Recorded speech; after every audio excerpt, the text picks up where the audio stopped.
I never thought I'd become the kind of mother who spies on her own child. But then again, I never thought my son would look at me the way he did that Tuesday morning in March Lake. I was something heavy he'd been carrying too long. His name is Daniel, 32 years old, my only child, the boy I raised alone after his father walked out when he was 6, the teenager who held my hand through chemotherapy when I was 43, the man who moved back home 3 years ago when his marriage fell apart and he had nowhere else to go. That morning, I'd asked him to pick up his dishes from the living room. That's all. Just a simple request. He was sitting on the couch in the same sweatpants he'd worn for 3 days, scrolling through his phone, and I saw the coffee mug he'd left there the night before, the plate with toast crumbs fossilizing into the fabric of my grandmother's crocheted throw. "Danny," I said, keeping my voice light, "could you bring those to the kitchen when you get a chance?" He didn't look up, just nodded. But I saw something flicker across his face, a tightness around his mouth, a darkness in his eyes. "I mean now, honey," I added. "Before you head out." "I'm not heading out, Mom." His voice was flat. "Oh, well, at some point today then, Mom." He finally looked at me, and that's when I saw it. That expression. Like I was an inconvenience. Like I was something to be endured. "Can you just... not right now, please?" I stood there in the doorway between the living room and kitchen, my hand still on the frame, and I felt something crack inside my chest. Not break, not yet, but crack. Like ice on a pond when you step too far from shore. I'm 61 years old. I worked as an elementary school teacher for 33 years.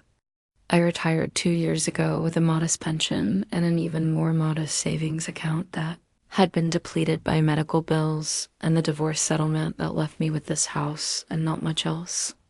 This house that I'd kept pristine for decades, that I'd filled with photos of Daniel at every age, that I turned into a sanctuary when the world outside felt too harsh or too lonely. Now, it was full of his things. His boxes in the garage, his clothes in the spare bedroom that had once been my sewing room, his dishes on my coffee table, his life sprawling into every corner while mine seemed to be shrinking smaller and smaller that Tuesday, after he finally grudgingly took the dishes to the kitchen and retreated back to the couch. I went upstairs to my bedroom and I cried. I cried the way I hadn't cried since Robert left, since the biopsy came back positive, since I realized Daniel's wife wasn't coming back, and neither was the son I remembered, the one who used to bring me flowers on Mother's Day and call me his best friend. I cried because I loved him so much it hurt. And because I was starting to wonder if he loved me at all, that's when the idea came to me. It arrived fully formed, the way desperate ideas sometimes do, born from exhaustion and heartbreak and the gnawing need to know the truth. I would pretend to leave for a week. Tell him I was visiting my sister in Phoenix. See what he did when he thought I was gone. See who he really was when I wasn't there to witness it. I know how it sounds. I know what you're thinking. But you have to understand, I needed to know. Was my son depressed? Was he struggling in ways I couldn't see? Or had I somehow raised a man who felt entitled to my space, my care, my life, without giving anything back? I needed to know if I still had a son, or if I'd been living with a stranger who wore his face. I spent the next 2 days planning it. I told Daniel on Thursday night over a dinner he barely touched. "I'm going to visit Aunt Cheryl," I said, cutting into my chicken. "She's been asking me to come out for months, and with the weather getting nice in Phoenix, I thought this might be a good time." He looked up from his phone. "When?" "This Sunday." "I'll be gone about a week." Something crossed his face. Relief? Excitement? It was too quick for me to read, but it was there. "That's great, Mom," he said. And he smiled. He actually smiled. "You should go. You never do anything for yourself." I wanted to ask him if he realized that was because I was too busy taking care of him, too busy doing his laundry because he forgot to do it himself, too busy buying his groceries, cooking his meals, picking up after him like he was still 12 years old instead of a grown man who should have had his own apartment, his own life, but I didn't. I just smiled back and said, "Thank you, sweetheart."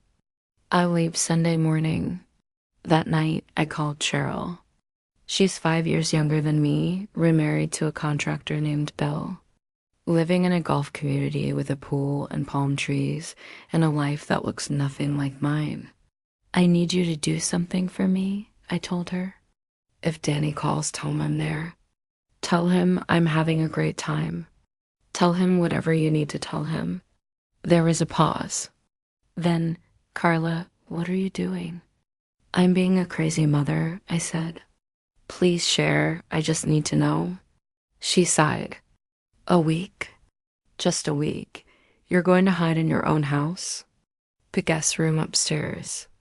The one with the bathroom attached. I'll meal prep everything beforehand. I won't make a sound, and if he figures it out..." I didn't have an answer for that. We both knew if Daniel found out what I was doing, it would destroy whatever was left between us. But I also knew that whatever was left between us was already dying, had been dying for months, maybe years. This was a last-ditch effort to understand why. "He won't," I said finally. "He barely looks at me anymore." Cheryl was quiet for a moment. Then, "Okay, but Carla, promise me something. Promise me that if you see something that tells you what you need to know, you'll act on it. No more waiting. No more martyring yourself for a man who doesn't appreciate it, even if that man is your son." "I promise," I whispered. Sunday morning came too quickly. I'd packed a small overnight bag and left it by the front door for show. I'd stocked the upstairs guest room with water bottles, protein bars, crackers, fruit, sandwiches, and a small cooler I'd bought and hidden in the closet. I'd charged my phone and my iPad. I thought of everything. Daniel was still asleep when I left at 8 in the morning. I got in my car, pulled out of the driveway, and drove around the block 3 times before parking, 2 streets over under a maple tree where my little Honda Civic wouldn't look out of place.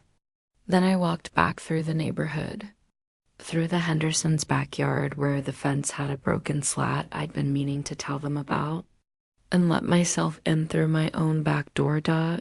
My heart was pounding so hard I thought I might faint. I felt like a criminal in my own home. But I crept upstairs as quietly as I could, locked myself in the guest room, and waited. For the first hour, nothing happened. I sat on the edge of the bed, straining to hear any sound from downstairs. I heard Daniel's alarm go off at 9:30, heard his footsteps in the hallway, heard the shower run in his bathroom. Normal morning sounds, familiar sounds. Then I heard him go downstairs, heard the television turn on, heard the familiar blare of a video game starting up. My heart sank. This was his routine every day. Sleep late, shower, video games. I didn't need to spy on him to know that. What had I expected? That he'd transform into someone different the moment I left? That he'd suddenly reveal some secret life? But I committed to this. 1 week. I would stay. The first day was the hardest. Not because anything shocking happened. Nothing happened at all. Daniel played video games until 2 in the afternoon. Then he ordered food delivery. I heard the doorbell, heard him accept the food, heard him eat it in front of the TV. He left the containers on the coffee table. Of course he did. By evening, I was questioning my entire plan. This wasn't revealing anything except what I already knew. My son had become someone who lived in my house like it was a hotel, who treated me like staff, who had forgotten how to be responsible for himself. I fell asleep that night on the guest room bed, still in my clothes, wondering if I should just give up and come home early. But then Monday happened. I woke up to voices downstairs. Daniel's voice and another woman's voice. I looked at my phone. It was barely 9 in the morning. I crept to the door, opened it just a crack, and listened. "I can't believe your mom is gone for a whole week," the woman said. She sounded young. "You must be so relieved." "You have no idea," Daniel said. And he laughed. He actually laughed. I felt like I'd been punched in the stomach. "Where's your room?" she asked. "Upstairs." "Come on." I heard footsteps on the stairs, and I quickly, silently closed the door and locked it. My hands were shaking. The guest room was at the opposite end of the hallway from Daniel's room, but still. They were up here, with me. I heard his bedroom door close, heard the walls between us do their job, muffling whatever was happening in there. I sat on the floor with my back against the door, and I cried again. Cried because my son was relieved I was gone. Cried because I'd heard it in his own voice, undeniable now. The woman left around lunchtime. I heard them say goodbye at the front door. Heard the sweetness in Daniel's voice that he never used with me anymore. Heard the door close, then silence. I waited an hour before I risked using the bathroom. I ran the water as lightly as possible. I was living like a ghost in my own home. This became the pattern. Monday, the woman visited. Tuesday, nothing. Wednesday, 2 different friends came over, men I didn't recognize by voice, and I heard them in the living room playing video games, drinking beer, leaving a mess I couldn't see, but could imagine perfectly got by Thursday. I was exhausted, physically and emotionally drained. I'd been eating protein bars and crackers for 4 days. I hadn't showered since Sunday morning before I left. I was living in a tiny room in my own house, a prisoner of my own plan. And I wasn't even sure what I was learning, except that my son enjoyed his life more when I wasn't in it. That's when I heard the phone call, It was Thursday evening. I was lying on the bed, staring at the ceiling, debating whether to give up. Then I heard Daniel's voice from downstairs, talking on the phone. His voice was different this time, softer, sadder. "I don't know, man," he was saying. I don't know how to tell her." A pause. He was talking to someone, maybe on speaker because the room was so quiet. "She gave up everything for me, her whole life. And I look at her now and I just feel..." Another pause. Guilty, so fucking guilty. I sat up, moved closer to the door. She deserves better than this. Better than me living here like a parasite, you know? But every time I try to talk to her about moving out, about getting my shit together, I see that look in her eyes. Like she's scared I'll leave and never come back. My chest tightened. "The thing is," Daniel continued, his voice breaking now, "I think she's right. I think part of me won't come back if I leave. Not because I don't love her, but because coming back means facing how much I failed. How much I've let her down." I pressed my hand to my mouth to keep from making a sound. "She's been alone my whole life, man. My dad left. She beat cancer alone. She worked herself to the bone to give me everything. And what have I done? Fallen apart and moved back home like a teenager. Every time she asked me to do something simple, like pick up a dish or look for a job, I feel like she's reminding me what a failure I am. But she's not. She's just asking me to be a functional human being, and I can't even do that." There was a long silence. "Then I think I need help. Real help. I think I've been depressed for years, and I've been taking it out on the one person who's never given up on me. And that makes me the worst kind of person, doesn't it?" I slid down the door until I was sitting on the floor, tears streaming down my face. Not tears of sadness this time. Tears of something else. Something like relief mixed with heartbreak, mixed with hope. "I'm going to tell her when she gets back," Daniel said. "I'm going to tell her everything. That I need therapy. That I mean to move out, not away, but out. That I'm going to get my life together because she deserves a son she can be proud of, not one who treats her like a burden. And maybe, his voice cracked again, maybe we can start over. Maybe I can learn how to be in her life without dragging her down. I heard him end the call, heard him crying downstairs, alone in the living room of my house. Heard my son falling apart the way I'd been falling apart, and I understood then what I'd been too hurt to see. He wasn't cruel. He was broken. We both were. Friday morning, I heard something that made me open the door a crack and peer out. The vacuum cleaner. Daniel was vacuuming the living room. I heard dishes clattering in the kitchen. Heard him moving around, cleaning, picking up the mess he'd let accumulate all week till Saturday. He went out. I heard the front door close around 10 in the morning and didn't hear him return until late afternoon. When he came back, he was talking on the phone again. "Yeah, I'm looking at apartments tomorrow," he said. "Nothing far, just something I can afford. I think it's time, you know?" Sunday morning, exactly 1 week after I'd left, I heard my phone ring downstairs. I'd left it plugged in the kitchen, part of the charade. I heard Daniel answer it. "Hey, Mom," he said. His voice was warm, almost nervous. "How's Phoenix? How's Aunt Cheryl?"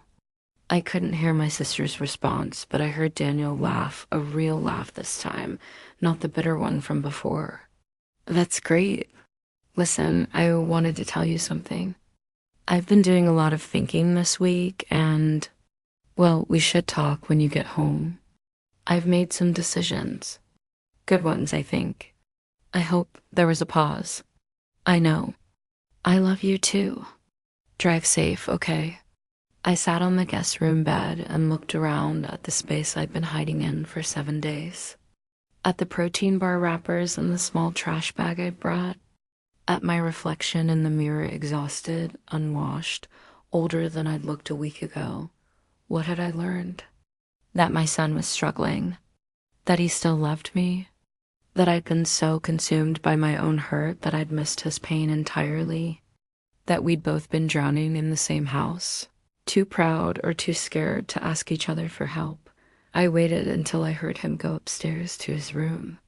Then I quietly unlocked the guest room door, crept downstairs, and slipped out the back door the same way I'd come in. I walked back to my car, got in, and drove home the normal way, parking in the driveway at 3 o'clock in the afternoon. When I walked in the front door with my overnight bag, Daniel was coming down the stairs. He stopped halfway, and we looked at each other. The living room was clean. The kitchen was clean. He was wearing fresh clothes, and his hair was combed, and his eyes were red. Like he'd been crying recently, but there was something different about him. Something lighter. "Hi, Mom," he said softly. "How was Phoenix?" I set my bag down, looked at my son, really looked at him.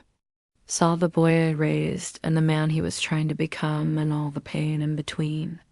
"It was good," I said, "but I'm glad to be home." He came down the rest of the stairs and stood in front of me. Then he did something he hadn't done in months. He hugged me, really hugged me the way he used to when he was younger, when I was his whole world and he was mine. "I need to talk to you about some things," he said into my shoulder. "Important things. I've been a terrible son. I've been taking advantage of your kindness and your love, and I'm sorry. I'm so sorry." I held him tighter. "I know, sweetheart. I know. I'm going to do better," he said. "I'm going to get help. I'm going to move out, not far, just nearby, and I'm going to start living my own life so you can live yours. You've given me enough. More than enough." I pulled back and looked at him, saw tears in his eyes, felt my own starting again. "Daniel," I said, "I have a confession to make." His brow furrowed. "What?" I took a breath. This was it. The moment where I could either be honest or let the lie continue. where I could either trust him with the truth or lose the chance to really start over. I never went to Phoenix, I said. He stared at me. What? I've been upstairs. In the guest room? All week, I watched the color drain from his face. Watched understanding dawn. Watched horror and embarrassment and anger and something else. Something like realization flicker across his features. You were here? The whole time? I nodded. You heard ... He stepped back, ran a hand through his hair. Oh my God, you heard everything. I heard you on the phone Thursday night, I said quietly. I heard you cleaning on Friday. I heard you telling someone you were looking at apartments. Jesus, Mom. He turned away from me. Why? Why would you do that? Because I was scared, I said.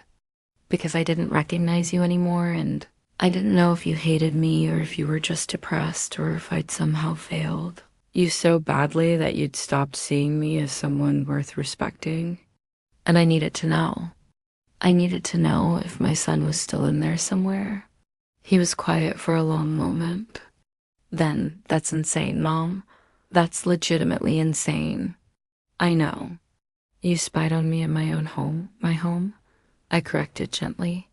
My home where you've been living rent-free for 3 years? He turned back to me. The anger in his face faded into something else. Shame. You're right, he whispered. You're absolutely right. We stood there in the clean living room, mother and son, both broken, both ashamed, both trying to find a way forward. I'm sorry, I said. I shouldn't have deceived you. I should have just talked to you. But I was scared that if I pushed you, you'd leave angry and never come back. And I couldn't bear that. I'm sorry too, he said. I've been treating you like you're the problem when I'm the one who needs to change. You heard me say that Thursday, and I meant it. I do need help. Real help. Then let's get it, I said. Both of us. Let's go to therapy. Together first, then separately. Let's figure out how to be in each other's lives in a way that's healthy, that honors what we've been through and what we still mean to each other. He nodded slowly.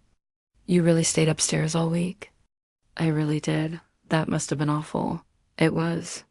I smiled sadly, but it also taught me something. That I've been enabling you because I was afraid of losing you. And that I need to love you enough to let you grow up. Even if that means you live somewhere else and our relationship looks different than it used to. And I've been punishing you because I'm ashamed of myself, he said. Every time you asked me to do something, I heard you calling me a failure. But you weren't. You were just asking me to be responsible, to be an adult. You're not a failure, Danny. You're hurting. And you need space to heal. We both do. He wiped his eyes. Took a shaky breath. When I move out, will you visit? Will we still have dinner together? Of course, I said. I'm your mother. That doesn't change just because you don't live here. If anything, it might get better. We might actually enjoy each other's company again. I've missed you, he said quietly. I've been living in your house and I've missed you. How messed up is that? Pretty messed up, I agreed. But fixable. I think we can fix this. He hugged me again. We stood there in the middle of the living room, holding each other like survivors of something terrible, which I suppose we were. Did you really eat protein bars for a week? He asked. I laughed. It felt good to laugh. And crackers. So many crackers. That's dedication to crazy, Mom. I prefer to think of it as dedication to you. We ordered pizza that night. Real pizza delivered, and we ate it at the kitchen table instead of in front of the TV. We talked for hours. About his marriage ending. About how he'd felt like he was drowning ever since. About how ashamed he was to need his mother at 32. About how he'd pushed me away because loving me hurt too much when he hated himself. I told him about the loneliness of the last few years. about how scared I'd been during cancer treatment that I'd die and leave him alone, about how I'd defined myself as his mother for so long, but I didn't know who I was when he didn't need me anymore, and how I'd held on to tight because I was afraid of becoming irrelevant. We said things we should have said years ago. We apologized for things we didn't even know we needed to apologize for. We cried. We laughed. We started the slow, painful work of rebuilding what had broken between us.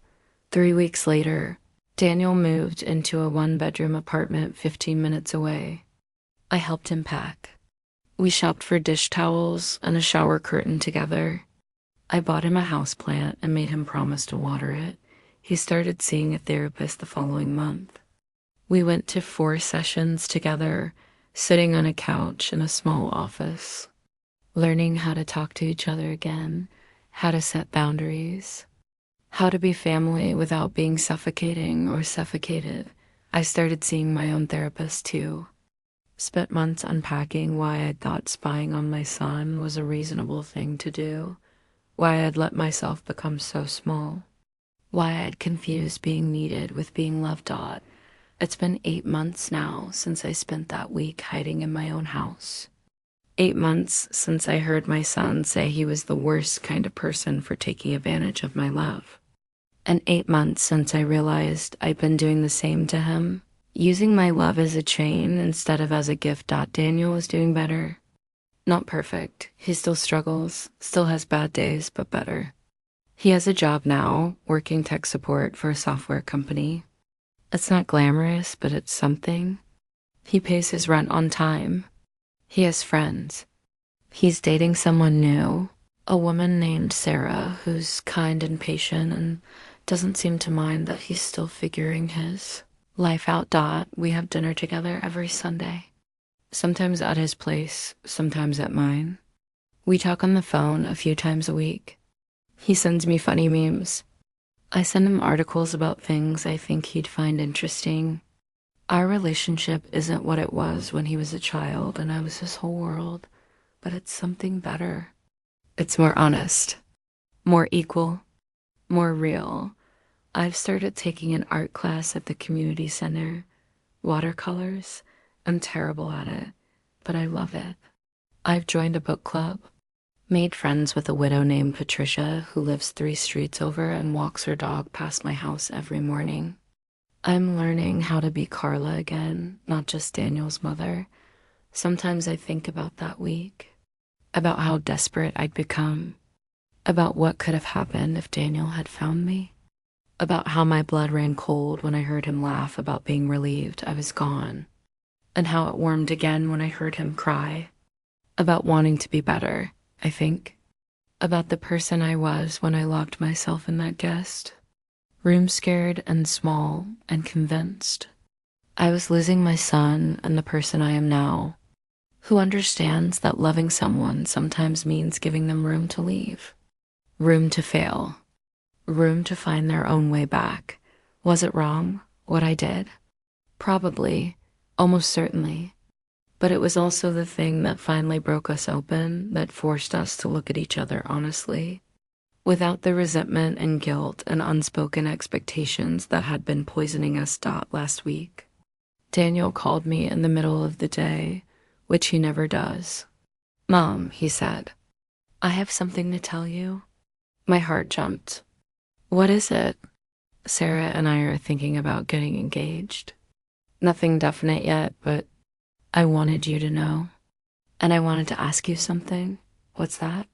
"When we have kids someday, if we have kids, will you teach me how to love them the way you loved me? Not the suffocating parts or the scared parts, but the real parts. The parts where you gave up everything because you wanted to. The parts where you held on even when I was pushing you away.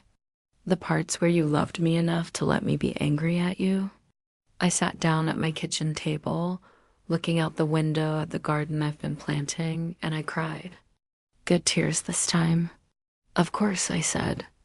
"I'll teach you everything I know, the good and the bad, and you'll do better than me because you'll know what not to do." "I doubt that," he said softly. You did pretty good, Mom, despite everything. Despite me. We both did the best we could, I said.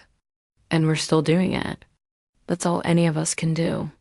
After we hung up, I sat there for a while, letting the late afternoon sun warm my face, thinking about the strange and painful and beautiful ways we learned to love each other. Thinking about the week I spent as a ghost in my own home and the life I've built in the months since. Thinking about my son, who's still my son, but also finally his own person. I never told Daniel about the guest room closet, about the cooler full of sandwiches, about the protein bar wrappers I smuggled out in my purse. Some secrets are too strange to share, too raw to examine in the light of day. They're the things we do in our darkest moments, the choices we make when love and fear become indistinguishable, when we're so desperate to hold on that we forget how to let go. But I don't regret it. Not really, because that week taught me what I needed to know. Not just about Daniel, but about myself. About the difference between being needed and being loved. About the difference between being a mother and being a person. About the terrible, wonderful truth that sometimes the only way to find each other again is to first get completely lost. And now, here we are, found, different, broken in new places and healing in old ones. A mother and a son who almost lost each other and chose, every day, to find their way back. That's enough. That's more than enough. That's everything.